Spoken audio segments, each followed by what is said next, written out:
काल एक लेडीज माझ्याजवळ आली आणि म्हणाली, महाराज महाराज मला वाचवा, महाराज मला वाचवा. मी म्हणालं, काय झालं बालिके?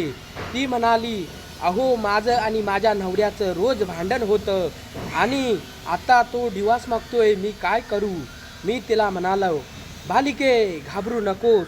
मी माझ्या मुलाची खेळण्याची गोटी दिली आणि तिला म्हणालो की जेव्हा पण तुझा नवरा कामावरून घरी येईल तेव्हा ही गोटी तुझ्या तोंडात ठेवायची. आणि तिने असंच केलं. आणि मग 2 दिवसांनी आली आणि म्हणाली की महाराज तुमच्या मुलं माझा सोन्याचा संसार वाचला, 10 वर्षाचं माझं परिवार वाचला.